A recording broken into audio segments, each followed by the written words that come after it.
पीले दांत वाली बहू। रंजना कभी ब्रश नहीं करती थी।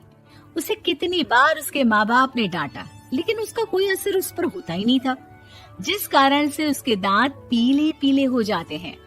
शादी के बाद। अरे बहू, वैसे तो तुझ में कोई कमी नहीं है, पर तेरे दांत इतने पीले कैसे हैं बेटा? कैसे मतलब? कोई सर्जरी थोड़ी ना कराइए। वो तो क्या नाम, मैं ब्रश नहीं करती थी तो पीले हो गए। अब क्या करूं? आप कहें तो लाल करवा लूं या फिर काले? यार ये क्या है, क्यों माँ से लड़ रही हो? लड़ रही हूँ? अरे मैं लड़ रही हूँ या ये बोल रही है कि दांत पीले हैं, पीले। अरे तपस्या थोड़ी ना की है इन्हें पीले करने के लिए। बकायदा ब्रश नहीं किया है 20 साल तक, तब जाकर। छी, कैसी बात कर रही हो? ये उस वक्त तो पीले नहीं थे जब हम लोग तुम्हें देखने आए थे। अरे तब साफ करवा लिया होगा डेंटिस्ट के पास जाकर। अब देखो कैसे पीले पीले लग रहे हैं। रंजना सास की तरफ गुस्से से देखती है। फिर शुरू हो गई पीले पीले पीले।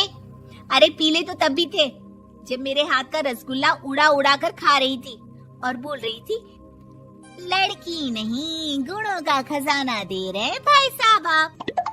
खैर, अब वो लोग करते भी तो क्या करते, पीले दांत वाली बहू पल्ले पड़ी थी तो झेलना तो था ही। एक दिन कीर्तन में रंजना गाना गा रही थी।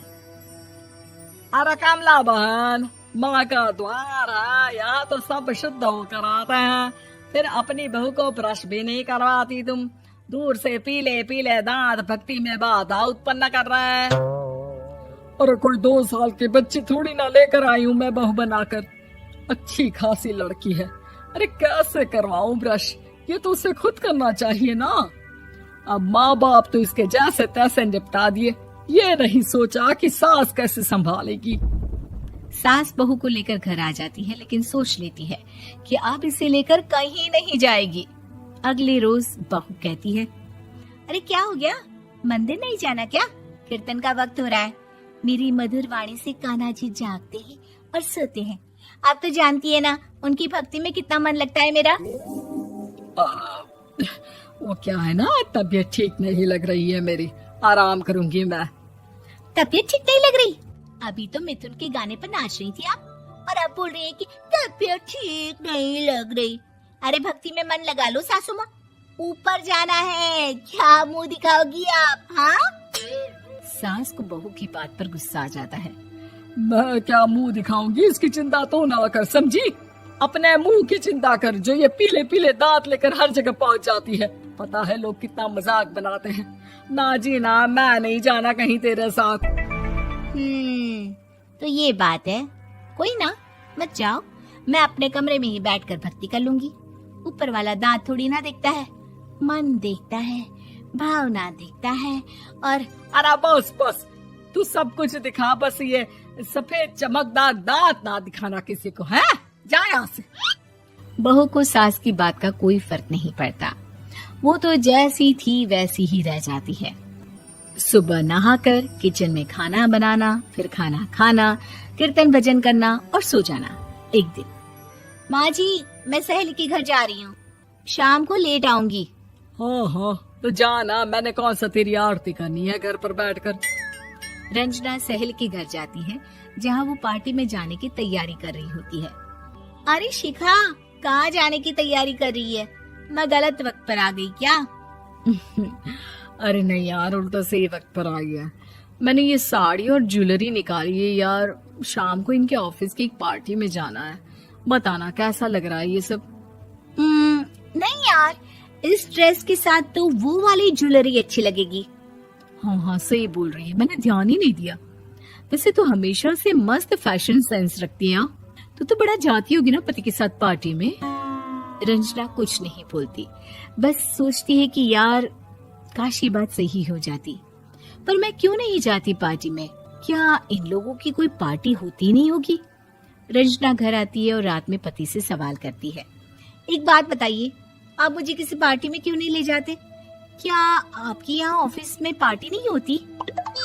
पति बेचारा क्या कहता कि दांत पीले हैं तुम्हारे इसलिए। अरे कोई पार्टी होती नहीं हम लोगों के ऑफिस में, तो कहाँ से लेकर जाऊं? और मार्केट, मॉल, कहीं वीकेंड घूमना, कहीं तो। अरे यार, सारे हफ्ते में एक छुट्टी मिलती है, तो सोचता हूँ कि आराम ही कर लूं। क्यों? रंजना मन मार के रह जाती है। पहले कभी सास के साथ मंदिर जाया करती थी, लेकिन वो भी सास ने ले जाना बंद कर दिया। घर बैठी बैठी रंजना बोर हो जाती है। तभी उसे आइडिया आता है और वो मायके जाने का सोचती है। सासू माँ, 2 दिनों के लिए मम्मी के घर जा रही हूँ। अच्छा ठीक है, आराम से जा। और हाँ, माँ से कुछ अच्छी आदत सीख कर आना कि कैसे शरीर के हर भाग की तरह दांतों की सफाई भी जरूरी होती है, समझी? शुरू हो गई ना आप। वो लोग आपकी तरह नहीं है कि छोटी छोटी बात का बतंगड़ बना दे। उन लोगों के लिए मैं मायने रखती हूँ, ना कि मेरे पीले पीले दांत। रंजना माँ को बिना बताए उन लोगों को सरप्राइज देती है, लेकिन जैसे ही वो दरवाजे पर पहुंचती है, अंदर देखती है कि घर वाले कहीं जा रहे होते हैं। अब माँ, काश रंजना दीदी के दांतों वाली प्रॉब्लम नहीं होती, तो वो भी हम लोगों के साथ चलती ना बुआ जी की बेटी की शादी में। हाँ बेटा, लेकिन अब उसे कौन समझाए कि उसको उसके पीले दांत नहीं दिखते, लेकिन उसके आसपास के लोगों को कितना एम्बैरेसिंग फील कराते हैं। मुझे तो कितनी बार उसके स्कूल की टीचर ने शिकायत की कि उसके साथ कोई लड़की बैठना भी नहीं चाहती, और ना ही कॉलेज में कोई उससे बात करना चाहता था। लेकिन पता नहीं क्यों उसे ये बात समझ में ही नहीं आती। कोई कमी नहीं है उस लड़की में, बस यही कि दांत पीले हैं। वो तो भला हो जीजाजी और उनकी माँ का, जो दीदी को जैसी है वैसे ही रखा हुआ है। रंजना को अपने घर वालों की बात सुनकर बहुत दुख होता है। वो सोचती है कि वो क्या करे, लेकिन फिर वो सीधा डेंटिस्ट के पास जाती है, अपने दांत चमकाती है और कसम खाती है कि वो रोज ब्रश करेगी। अरे क्या हो गया? तुम तो 2 दिनों के लिए गई थी ना, पर कोई ना, अच्छा है, चलो आ गई तो। रंजना सास के सामने आकर खड़ी हो जाती है और पूरी स्माइल करती है, उसके चमकदार दांतों को दिखाती हुई। चले मंदिर। माँ, मुझे माफ कर दीजिए, मैंने आप लोगों को बहुत एम्बैरेसिंग फील करवाया। मैं आज से रोज ब्रश करूंगी।